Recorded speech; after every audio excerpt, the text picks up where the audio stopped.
Friends. It's great to be here today with Professor George Lakey, who is a longtime civil rights activist and recently retired from serving as a sociology professor at Swarthmore College. So thank you for taking time to talk. Delighted to do it. So to jump right in, how has your Quaker faith informed your activism over the decades? For one thing, it's really supported me in hard times, because it's one thing when a movement hits that, takeoff point, and there's just so much support and so much feedback from successes that keeps you going. But what about those downtimes when it looks impossible? And that's when the faith, I think, becomes especially important. Yeah. So what is it about that faith in the downtimes that kind of is able to give you resilience or sustain you?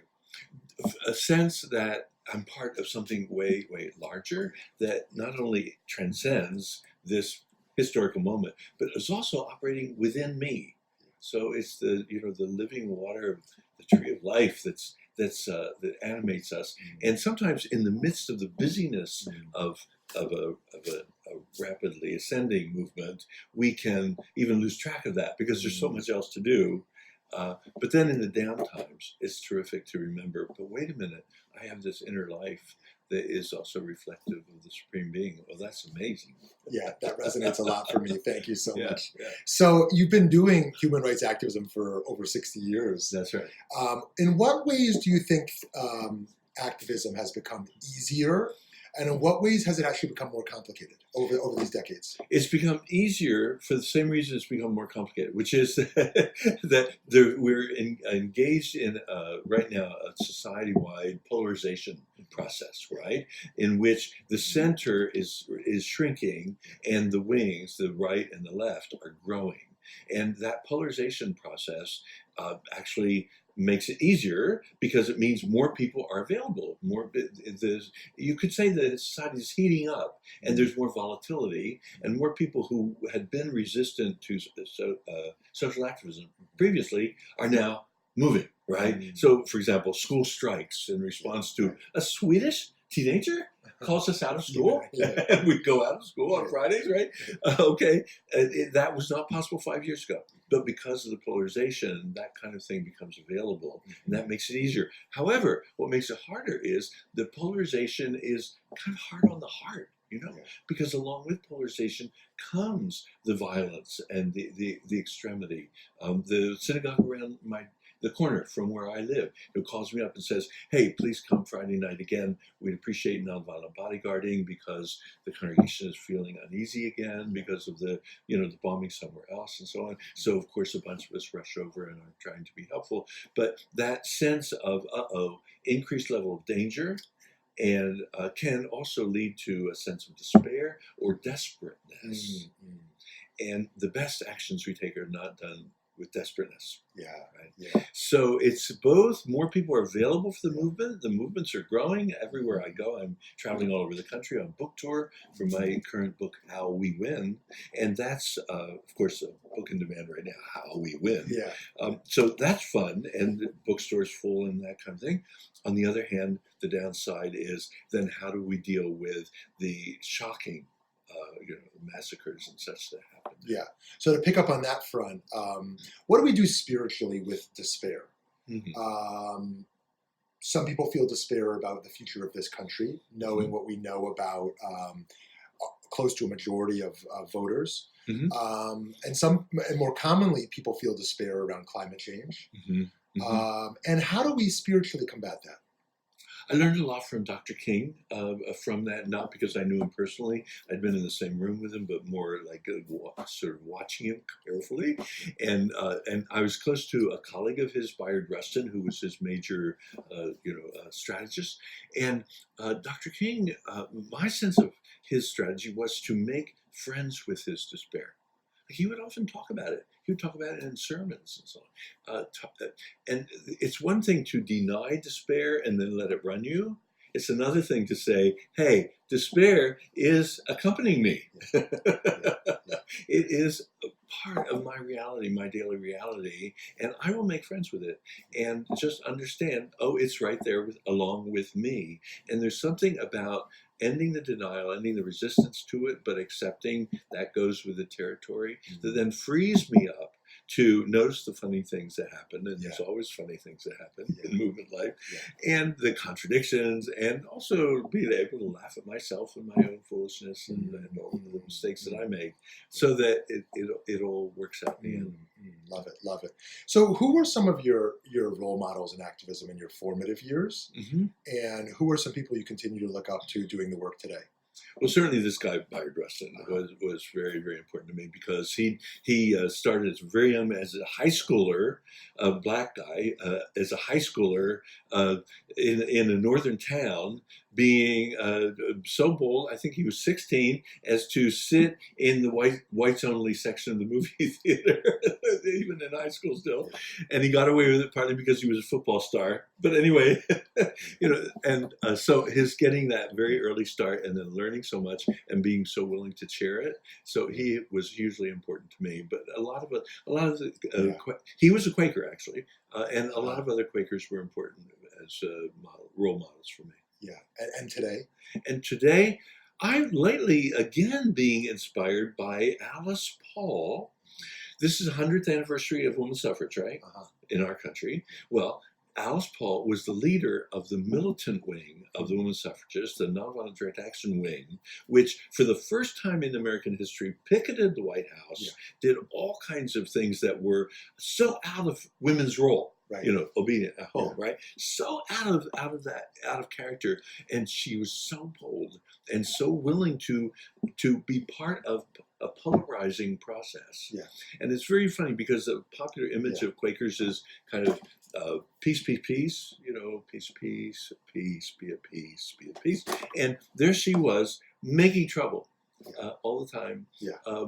And still keeping a peaceful center inside herself at the same time. So she more and more, I think it's partly the anniversary of that huge success of women's vote, but also just her way of looking at politics, her way of confronting President Woodrow Wilson, her way of forcing him against his will to come out for women's suffrage. That whole strategy is fascinating to me. Yeah, very cool. So what can we learn from LGBT successes? When I think of gay rights just over the last 10, 15 years, I mean, it's astounding what's been accomplished. And is this a model of success? And if so, what can we learn from that? It is a model of success. I'm gay, and I came out in 1972, which was like way, way, way ahead of the curve, right? And so I suffered the pushback and the hostility and so on of that. And at the same time, the openings that came along with that. And so I was part of that movement as it was really surging ahead in the 70s. So it was part of the 60s and 70s experience of growth, expansion, right?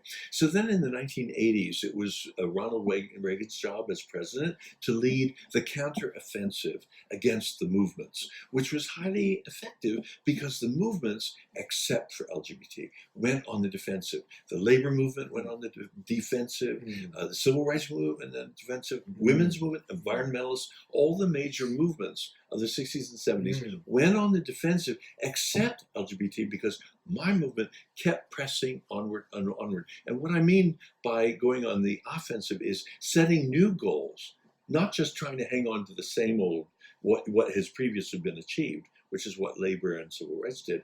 No, the LGBT folks said, okay, now we're going to go for equal marriage. Equal marriage? No, you just dealt with the AIDS thing successfully, but surely not that. Yes, we're going to go for equal marriage. And then that's starting to make gains in various cities and states, and then it's onward to equality in the military. Yeah. The military, our hallowed institution, you can't mess with that. Yes, we can. And now it's the bathrooms, right? It's always the next thing. And if the other major movements had continued to be on the offensive strategically, we would be in way better shape now than we are. But reproductive rights is now an issue for the women's movement, and we thought we'd taken care of that.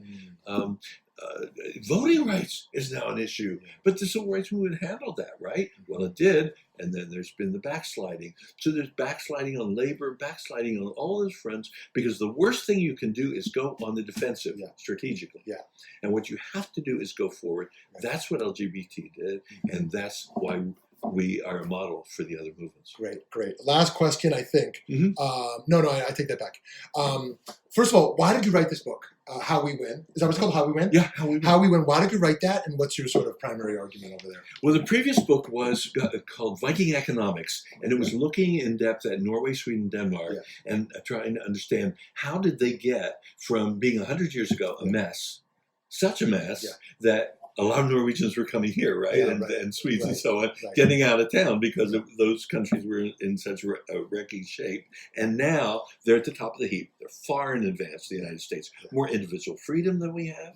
More equality, more shared prosperity. They decided poverty is so 19th century, let's get rid of it. They got rid of poverty, and so on. So they are hugely in advance of us. And I was curious, how did they do that? And then I've realized a lot of the brilliant moves that they made, we could also make, and even though our context is quite different in some ways. But there are ways in which we can transform to make those moves in our country. But then, so I ended the book saying, so let's do likewise, right? So then immediately people started saying, George, but how? Like, what does that look like for us? What are the actual steps that we need to take? And so that's why I wrote How We Win, to offer a kind of map, a kind of plan, a strategic plan for how to transform our society and handle the mess that we still have. Okay, good. The last question for real. So it seems to me violence and nonviolence as activism is a spectrum, not always a black and white. That's right. And within that spectrum, what are the boundaries of legitimate, moral, social change work? How far can one go in pressure before they've crossed the line? And what do you ultimately advocate for in nonviolent activist work? Yes, I'm a strong believer that nonviolence gives us the space we need, all that space actually we need, and means that we don't have to hurt other people in order to press for change. Dr. King is a clear model, but actually there's lots of models of that where people I think the civil rights movement, we're lucky to live in the United States because we've got that in our own history. And the example of black students going into Mississippi, Klan territory, no help from local law enforcement because they were dressing up in sheets at night, right? No help from the state level of students. The state wanted those students dead. No help from the federal government because the Kennedy administration understood the Democratic Party is toast if it allies with the civil rights movement, and it will lose the Solid South, which indeed it did because it was finally forced to. So you have a situation where black students, they're in the middle of Klan territory, surviving only because they were nonviolent. That's some have argued, though, and my understanding is that there were other violent forms of resistance which were actually necessary for Dr. King's movement to also succeed. I've heard that argument and done additional research to see the degree of truth of that. And actually, it's not true. Oh, interesting. It's not true. Okay. In fact, the director of the Mississippi operation of Student Nonviolent Coordinating Committee told me, I asked him directly, how have you survived? Not that all did, you understand. There were losses. People were killed. Because you have to assume when you do a struggle for major change that the other side is going to kill you. It's killed some of you. The whole question then becomes how many of you and what are this degree of injury and nonviolent struggle. The history of it, as well as the civil rights movement's experience, is way fewer casualties when you choose nonviolence than if you choose violence. Interesting.